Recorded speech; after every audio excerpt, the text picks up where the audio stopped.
Terima kasih Pastor Yongki. Terima kasih semua untuk keluarga besar BMC.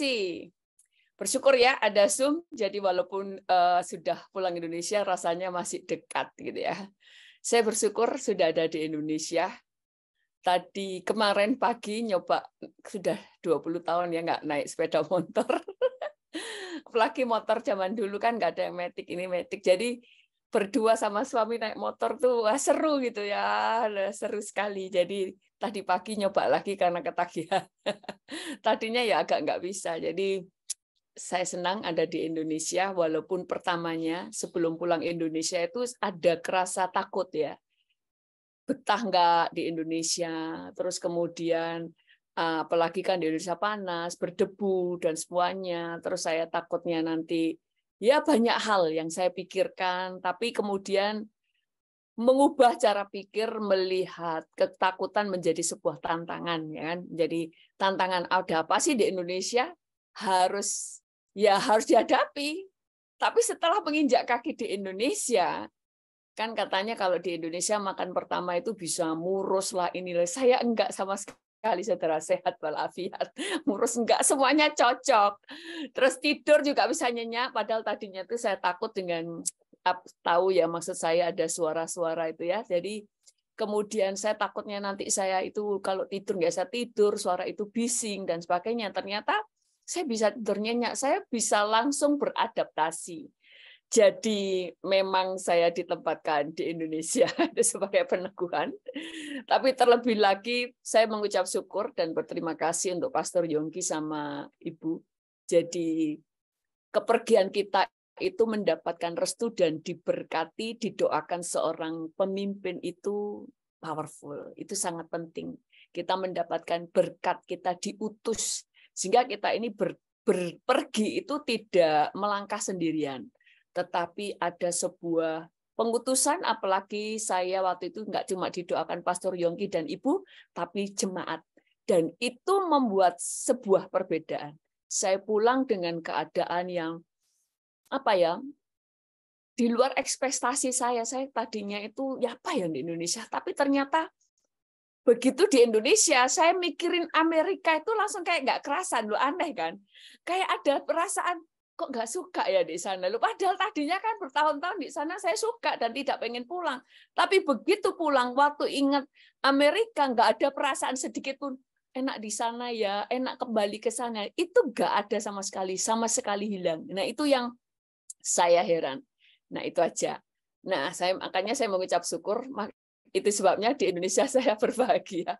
Benar-benar saya memiliki sebuah kehidupan yang tidak pernah saya bayangkan sebelumnya. Jadi punya kehidupan yang ya gimana ya nggak bisa diceritakan. Saya bersyukur gitu ada di Indonesia.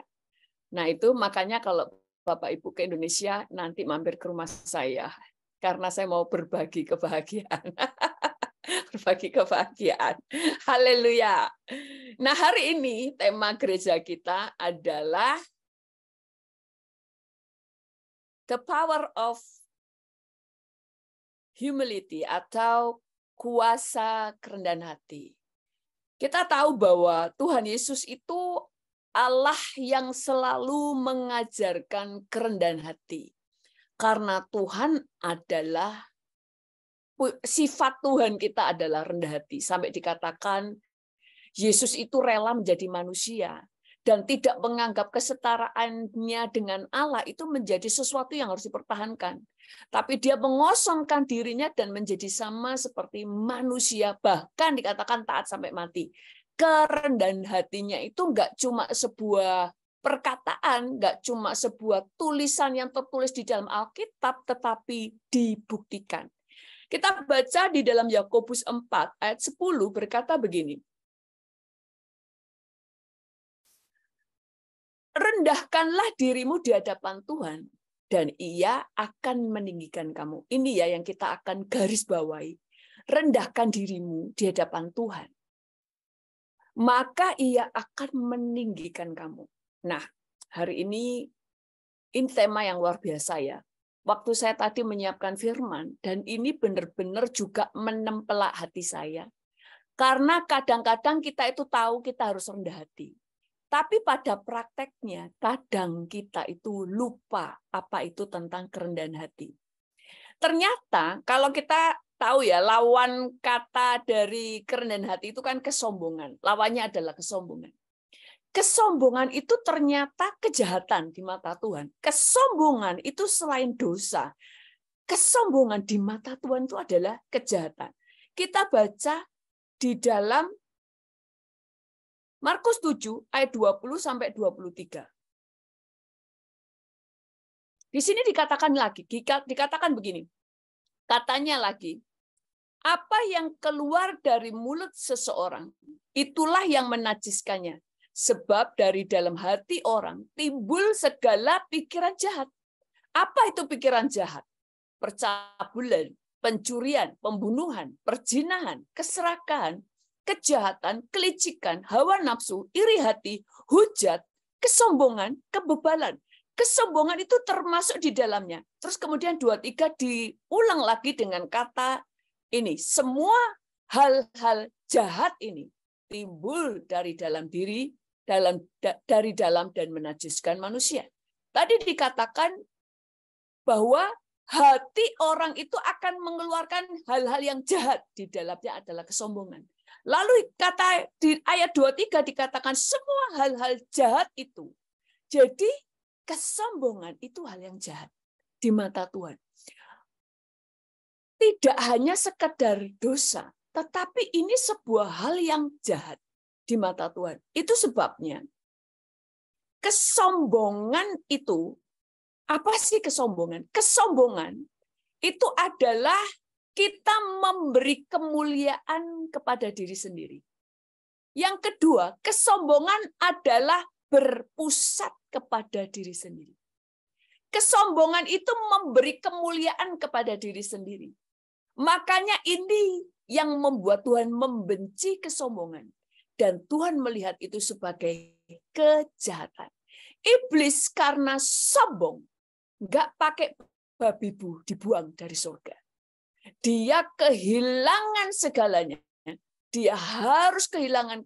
Dia tidak akan mendapatkan keselamatan sampai selama-lamanya. Dan dia terbuang dari Allah. Nah, tadi dikatakan bahwa dosa, kesombongan itu adalah dosa.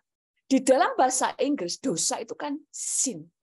Sin ini di kata yang tengah-tengahnya itu adalah sin, itu adalah I. The middle of sin is I. I berpusat kepada I, berpusat kepada diri sendiri. Lalu pride atau kesombongan, keangkuhan, itu juga kata di paling tengah, di pusat kata ini adalah I atau aku atau diri sendiri. Berpusat pada diri sendiri. Itu sebabnya ada sebuah teknologi yang berpusat pada diri sendiri. iPhone, iWatch, iPad, ya kan semuanya I. Kemudian lambangnya adalah sebuah apel yang digigit. Memang buah pengetahuan yang baik dan yang jahat itu bukan apel. Tapi selama ini orang menggambarkan sebuah apel. Itu semuanya penggambaran. Semua akhirnya berpusat kepada diri sendiri. Semuanya I. Di dunia ini semua berpusat pada diri sendiri. Dan kita mulai melihat, kalau kita menjadi orang yang sombong, maka kita akan menjadikan diri kita musuh Allah. Sebelum kita akan melihat the powerfulnya sebuah kerendahan hati, kita mau lihat dulu kenapa kesombongan adalah dosa dan kejahatan. Pada waktu kita menjadi sombong, kita menjadikan diri kita ini musuhnya Tuhan. Di dalam 1 Petrus 5 ayat 5-6 berkata begini. Demikian jugalah kamu, hai orang-orang muda, tunduklah kepada orang-orang yang tua. Dan kamu semua rendahkanlah dirimu seorang terhadap yang lain. Sebab Allah menentang orang congkak, tetapi mengasihani orang yang rendah hati. Karena itu rendahkanlah dirimu di bawah tangan Tuhan yang kuat supaya kamu ditinggikan pada waktunya. Allah menentang orang yang congkak. Dikatakan Allah menentang orang congkak. Kenapa Tuhan langsung berkata begini? Hai orang-orang muda, tunduklah kepada orang tua. Kenapa langsung dikatakan orang muda tunduk pada orang tua? Nah, karena anak muda itu kadang-kadang pride-nya itu muncul. Makanya mereka itu mencari jati diri. Mereka sangat ingin diakui. Dan mereka itu timbul sebuah hati, saya sudah tahu. Saya ini pinter. Saya baru saja mendengar sebuah berita, saudara, kisah nyata. Anak muda, anak ini cantik, umur 18 tahun. Kemudian dia jatuh cinta dengan seseorang. Kemudian orang tuanya sudah ngasih tahu jangan dengan dia gitu. Orang ini gangster, saudara, seorang gangster sudah dikasih tahu. Dia ini gangster, dia nggak percaya. Terus dia bilang begini, loh dia tuh mengasihi saya, dia bukan gangster. Padahal memang kepala gangster, bahkan keluar masuk dari penjara. Akhirnya apa yang terjadi? Anak ini ditawan oleh gangsternya ini dan dikubur hidup-hidup, saudara. Dikubur hidup-hidup, dimasukkan tanah, dikubur hidup-hidup. Itu ibunya sampai orang tuanya itu nggak bisa berkata apa-apa lagi sama kakaknya. Dia nggak bisa ngomong apa-apa lagi karena semua udah ngasih tahu. Tapi anak ini nggak bisa dikasih tahu. Akhirnya hidup-hidup dikubur oleh pacarnya sendiri. Kenapa Tuhan itu langsung mengatakan, "Hei anak muda, kamu harus mendengarkan atau kamu harus tunduk pada orang tuamu." Kenapa? Belajar merendahkan diri. Dikatakan, rendahkan dirimu terhadap yang lain. Sebab Allah menentang orang yang congkak. Allah menentang orang yang congkak. Orang yang congkak menjadi musuhnya Tuhan. Karena kecongkakan itu adalah sifat dari iblis. Makanya Alkitab itu berkata iblis itu pokoknya pada diri sendiri. Iblis itu datang untuk mencuri, membunuh, membinasa, mencuri, merampok. Semuanya itu diri sendiri. Kalau tidak, kemudian membinasakan, membunuh karena mengambil jiwa. Fokusnya itu ngambil, fokusnya untuk diri sendiri. Dosa itu sifatnya berpusat pada diri sendiri. Makanya Alkitab berkata, kasih itu tidak mementingkan diri sendiri. Tapi dosa adalah kepentingan diri sendiri. Kasih itu memberi, kasih itu melepaskan, kasih itu memberi keuntungan kepada orang lain. Nah, itu sebabnya Tuhan menentang kesombongan. Karena kesombongan itu sifat dari dosa. Dan kalau itu sifat dosa, pasti mendatangkan kehancuran. Kita baca di dalam Amsal 8 ayat 13. Berkata begini. Takut akan Tuhan ialah membenci kejahatan.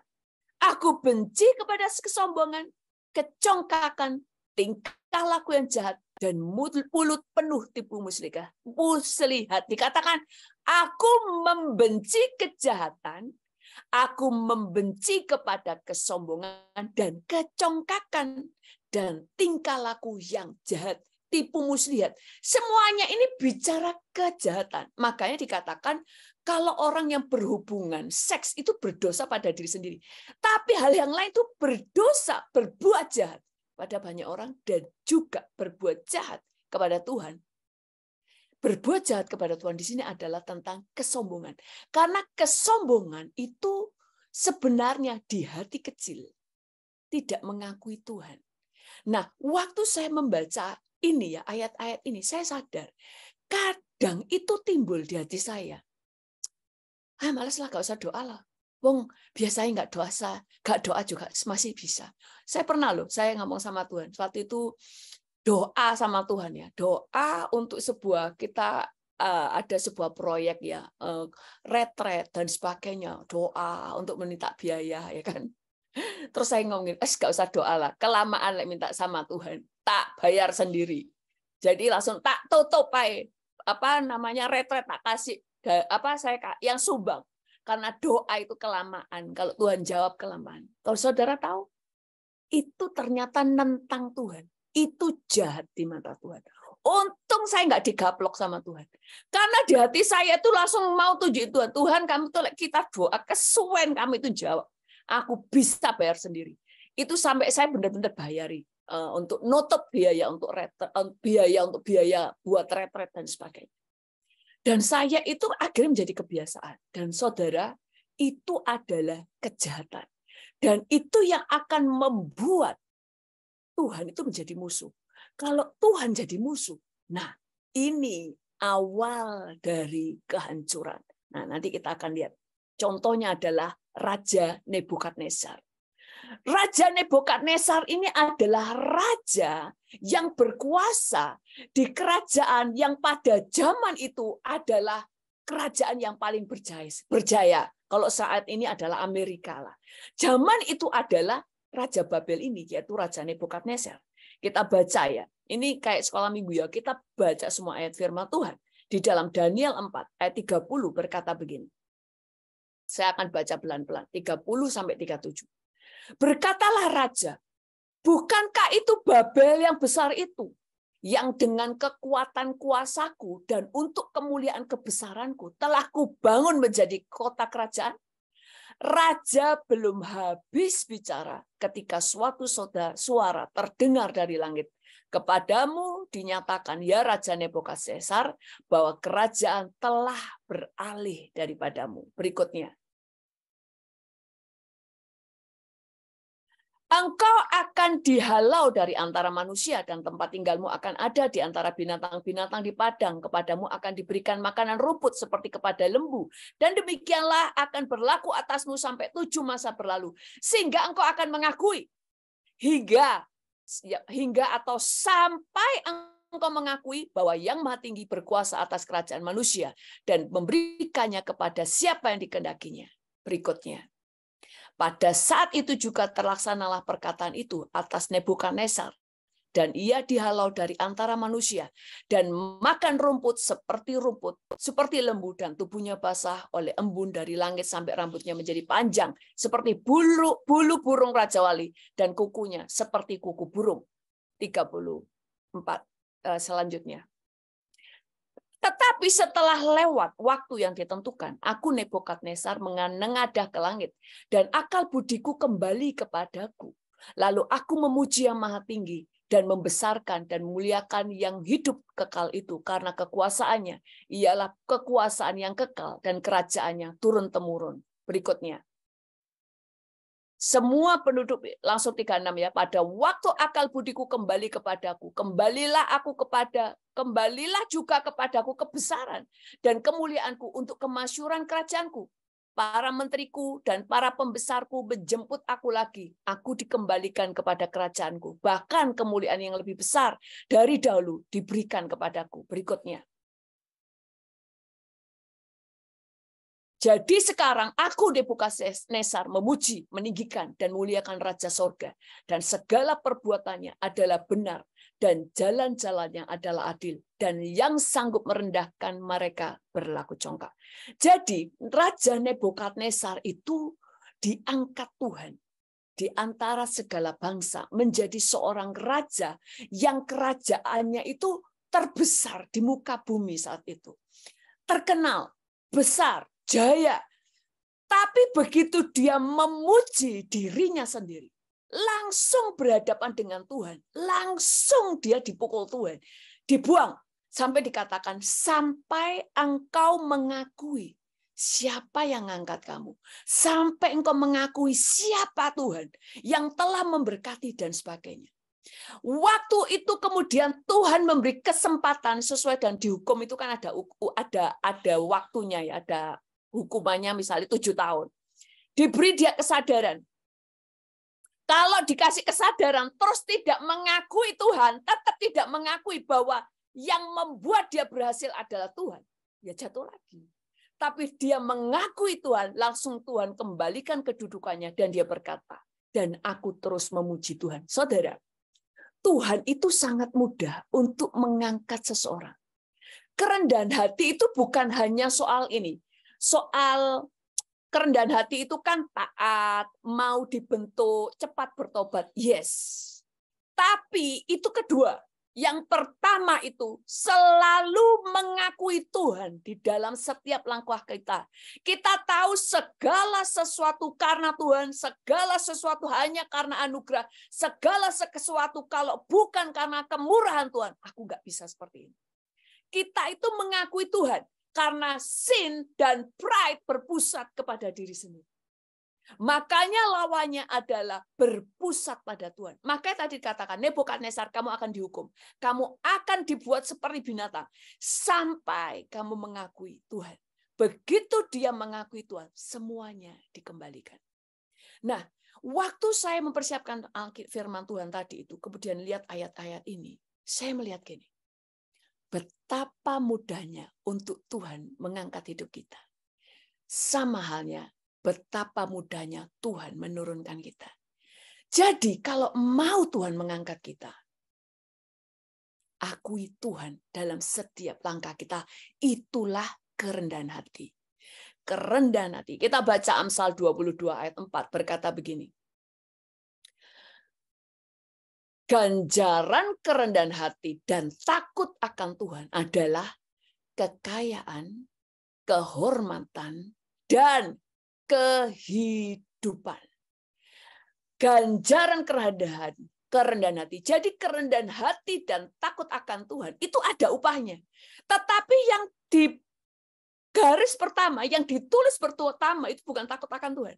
Kerendahan hati dan takut akan Tuhan. Kenapa takut akan Tuhan kedua? Kerendahan hati itu adalah mengakui Tuhan yang utama. Baru kamu bisa taat. Sehingga kehormatan, bahkan kekayaan dan kehidupan itu menjadi upah. Menjadi upah. Itu bukan cuma berkat, tapi ganjaran, sebuah upah. Kalau sudah upah, itu berarti sebuah kepastian. Itu upahmu yang kamu lakukan. Kayak kita kerja, kamu dapat upahnya dari apa yang kamu kerjakan. Itu sebabnya waktu saya lihat begini, saya mulai lihat kenapa ada orang-orang yang bisa diangkat Tuhan tinggi-tinggi. Karena menghormati Tuhan. Saya punya teman ya, dia itu tadinya bukan orang percaya, saudara, bukan orang Kristen. Nggak ngerti tentang pelihatan, nggak tahu tentang suara Tuhan dan sebagainya. Tapi dia itu takut akan Tuhan. Kalau doa kita tuh kadang-kadang kalau doa kadang buka mata kan ya, kadang buka mata. Ada orang lewat ya kita buka mata. Orang ini gerak buka mata aja nggak berani. Kalau sudah doa, hamba Tuhan belum ngomong amin, dia tidak akan buka mata walaupun ada gangguan karena hormatnya sama Tuhan. Sampai kalau doa itu benar-benar itu dia sikap hatinya tuh hormat, apapun dihormat. Sampai suatu saat Tuhan dia tuh cuma ingin tahu kalau orang yang katanya kita itu harus dengar Tuhan. Dia tanya Tuhan, benar-benar dengar Tuhan. Sampai suatu saat saya berkhotbah tentang penglihatan dan mimpi. Dia tanya sama Tuhan. Tuhan langsung kasih penglihatan dan mimpi. Saya bilang sama dia, kamu itu, sampai saya ngimpi ya. Mimpi ketemu jemaat. Semua ya, orang banyak lah jemaat di sebuah gereja atau di orang-orang yang diusung saya dan sebagainya. Orang ini nonjol, saudara. Dia itu kudus di hadapan Tuhan. Sampai orang itu aneh-aneh di mimpi itu kelihatan semua tanya orang ini enggak. Dan Tuhan katakan orang ini takut akan Tuhan. Makanya dia dapat upahnya. Dia itu berkat Tuhan yang utama yang saya lihat itu ya. Indra rohaninya dibuka dari orang yang tidak kenal Tuhan. Kecuali dulu nggak kenal Tuhan sudah peka ya. Ini enggak. Dan saya itu kagum. Wah, Tuhan itu benar-benar menepati janjinya. Siapa menghormati aku, ku hormati. Karena ukuran yang dipakai orang untuk mengukur akan diukurkan kepadamu. Kita baca di dalam Amsal 8 ayat 12. Dikatakan begini. Tinggi hati mendahului kehancuran. Tetapi kerendahan hati mendahului kehormatan. Itu sebabnya kita itu hati-hati. Hati kita itu sering sombong. Iya. Segala sesuatu ada konsekuensi. tapi konsekuensinya lebih berat kalau sudah diucapkan. Makanya baru di hati cepat dibereskan. Karena kalau sudah diucap, itu berarti roh dan jiwamu, hati, pikiran, dan tubuhmu itu sepakat. Memang kamu itu sombong. Kalau di hati kadang-kadang itu memang sifat dosa muncul. Makanya beresin. Itu sebabnya raja siapa yang membunuh Tuhan Yesus, itu kan waktu dia dianggap, perkataannya dianggap Allah oleh rakyatnya, langsung ditampar malaikat. Kalau dari hati, semua itu sudah dosa. Makanya dosa itu ada dosa besar, ada dosa kecil. Karena konsekuensinya berbeda. Di dalam hati ada konsekuensinya, tapi tidak seberat konsekuensi waktu bicara. Waktu bicara, itu konsekuensinya lebih berat. Makanya tadi Nebukadnezar waktu ngomong, bukankah Babel itu aku yang bangun. Sampai seperti langsung berhadapan dengan Tuhan. Mengerti sampai sini? Nah, makanya begitu muncul dari hati, langsung dibereskan. Contoh lagi di dalam Lukas 18 ayat 11 sampai 14. Kesombongan. Orang Farisi itu berdoa dan berdiri dan berdoa dalam hatinya berkata begini, ya Allah, aku mengucap syukur kepadamu. Saudara, ini berkata mengucap syukur loh. Ini mengucap syukur. Karena aku tidak sama seperti orang lain. Mengucap syukurnya ternyata bukan karena Tuhan. Dia mengucap syukurnya karena dirinya. Karena aku tidak seperti orang lain. Aku bukan perampok, bukan orang lalim, bukan pezina, dan bukan juga seperti pemungut cukai ini. Aku berpuasa 2 kali seminggu, aku memberikan 1/10 dari segala penghasilanku. Tetapi pungut cukai itu berdiri jauh-jauh, bahkan ia tidak berani menengadahkan ke langit, melainkan ia memukul dirinya dan berkata, ya Allah, kasihanilah aku orang yang berdosa ini. Aku berkata kepadamu, orang ini pulang ke rumahnya, ini Yesus yang berbicara ya, sebagai orang yang dibenarkan Allah, dan orang lain itu tidak. Sebab barang siapa meninggikan diri, ia akan direndahkan, dan barang siapa merendahkan diri, ia akan ditinggikan. Kenapa? Karena kesombongan akan menjadi musuh Allah. Orang ini mengucap syukur loh. Mengucap syukur kan benar. Tapi ternyata gak sadar mengucap syukurnya itu dia itu bangga dengan dirinya. Itu aja ternyata salah loh saudara. Makanya saya pernah dapat penglihatan itu waktu hati kita itu salah. Itu pakaian jubah kita, ini jubah kita kan berpakaian ya putih. Itu langsung kayak dicoret seret hitam gitu. Seret kayak kena noda hitam.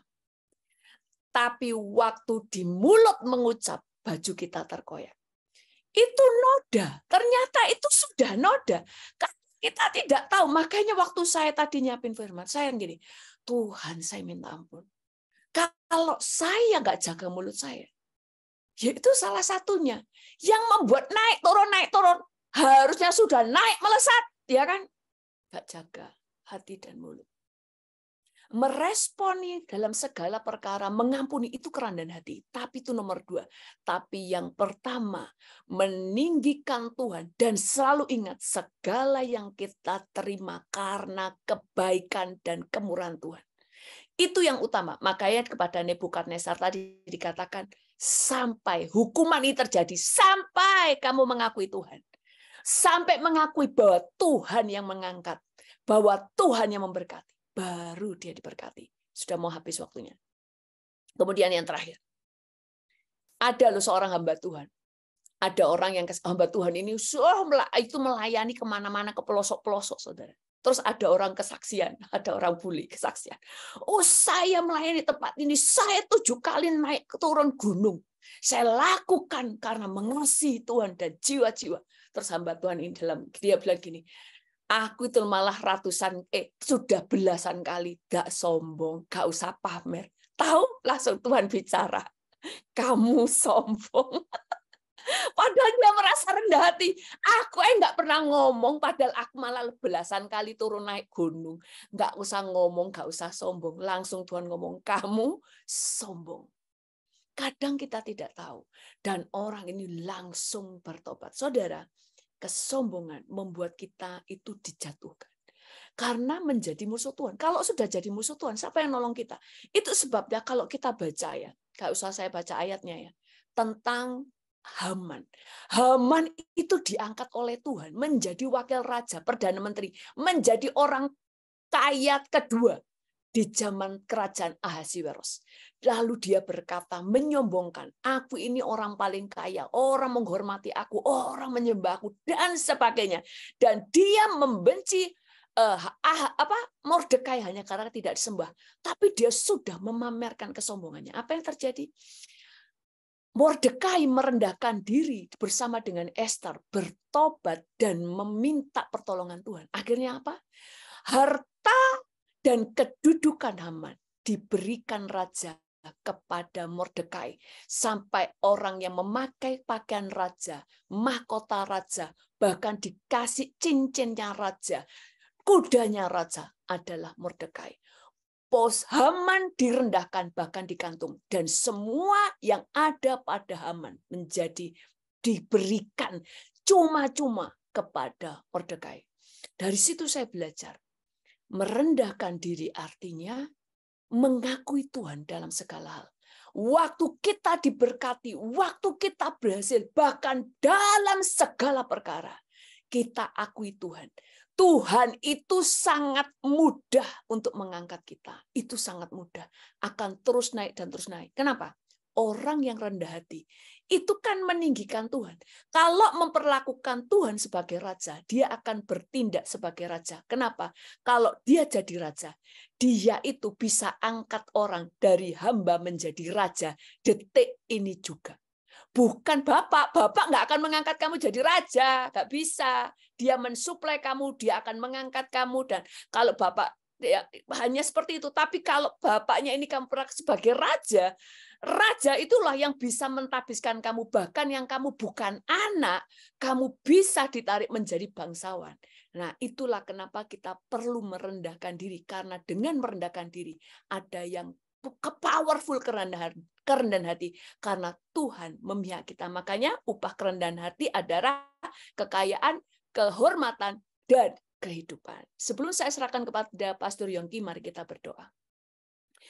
Tuhan, kami mengucap syukur kepadamu. Engkau ajaib, Engkau perkasa. Tuhan, beri kami kerendahan hati. Tuhan, kami seringkali sombong. Seringkali kami tidak mengakui Engkau dalam setiap ke apa yang kami lakukan. Sehingga Tuhan seringkali tanpa sadar ada benih kesombongan. Bahkan kami sering mengucapkan hal-hal yang mengangkuh untuk menyombongkan diri sendiri. Saat ini ampuni Tuhan. Dari firman ini kami melihat betapa mudahnya Engkau mengangkat seseorang. Dan betapa mudahnya Engkau merendahkan orang. Itu sebabnya Tuhan kami mau melekat kepadamu. Karena waktu kami melangkat, Engkau yang punya hak untuk meninggikan, bahkan mengangkat orang dari dalam lumpur. Terima kasih Tuhan, dalam nama Tuhan Yesus. Haleluya. Amin.